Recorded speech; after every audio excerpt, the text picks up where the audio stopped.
नमस्कार, आप देख रहे हैं 4 PM और मैं हूं अभिषेक मिश्रा।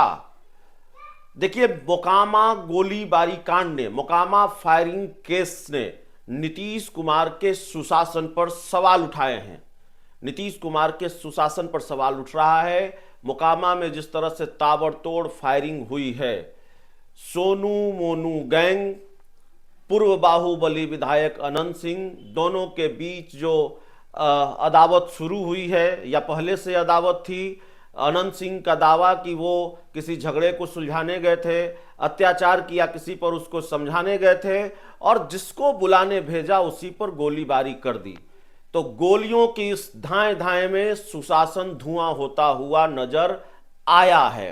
और कम से कम ये दावा हम नहीं कर रहे हैं, ये दावा नीतीश कुमार के राजनीतिक विरोधियों का भी है। और सवाल बनता है, जब आप राजद सुप्रीमो लालू प्रसाद यादव के शासनकाल को, राबड़ी देवी के शासनकाल को आतंक राज कहेंगे, जंगल राज कहेंगे और बार बार इसको भुनाने की कोशिश करेंगे कि 2005 के पहले क्या था, 2005 के पहले क्या था, 15 साल के शासनकाल में क्या हुआ, तो आपको भी ये हिसाब देना पड़ेगा कि आपके सुशासन की सरकार में क्या हो रहा है, आपका सुशासन कहां है और ये मोकामा में जो हुआ है वो कौन सा राज है, वो किस तरह का सुशासन है। आज बाहुबली अनंत सिंह जेल गए हैं, सरेंडर किया है उन्होंने, उनके समर्थकों पर भी फायरिंग का आरोप है और सोनू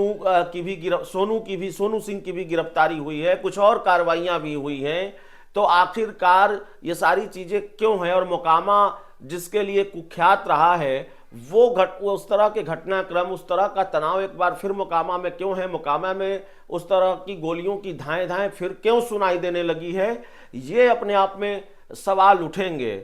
और बाहुबलियों को लेकर जो प्रेम रहा है, वो किसी भी कोई राजनीतिक दल अछूता नहीं है, आरजेडी अछूती नहीं है, आप कह लें कि जेडीयू अछूती नहीं है, बीजेपी अछूती नहीं है, कोई अछूता नहीं है। हाल के दिनों में बाहुबलियों को लेकर प्रेम, अनंत सिंह से नीतीश कुमार मिलते हैं, नीतीश कुमार के घर जाकर अनंत सिंह मिलते हैं, एक ही सोफे पर अशोक चौधरी के घर पर अनंत सिंह बैठे नजर आते हैं। और जो दूसरा सोनू सिंह है, उसका एक वीडियो वायरल है, वो माला पहनाता है केंद्रीय मंत्री ललन सिंह को और उनका स्वागत करता है। तो नेताओं के साथ जो कनेक्शन है बाहुबलियों के, या नेताओं का जो प्रेम है बाहुबलियों पर, या बाहुबलियों का जो नेताओं के प्रति प्रेम है, वो सब कुछ दिखता है, वो सारी चीजें उजागर है। अब इस पूरे मामले को लेकर तेजस्वी यादव ने सरकार को घेरा है। एक तो नीतीश कुमार की जो शारीरिक स्थिति है, उनकी तबीयत को लेकर वो लगातार सवाल उठा रहे हैं। आज फिर उन्होंने बिहार के मुख्यमंत्री नीतीश कुमार को अचेत मुख्यमंत्री बता दिया है। तेजस्वी यादव ने ट्वीट किया है और लिखा है कि बिहार में अचेत मुख्यमंत्री होने के कारण अपराध आदत तथा भ्रष्टाचार शिष्टाचार में तब्दील हो चुका है। अब रूह कंप कपाने वाली घटनाएं सामान्य हो चुकी हैं। 200 राउंड गोलियां चलाने वाले दोनों पक्ष केंद्रीय मंत्री के साथ खुलेआम घूमते हैं। मुख्यमंत्री स्वयं जेल से छुड़ाने के बाद उनके घर जाकर उनका स्वागत और अभिनंदन करते हैं। लेकिन अब कोई जंगल राज नहीं बोलेगा, क्योंकि घटना में सम्मिलित सभी पक्ष सर्वश्रेष्ठ हैं।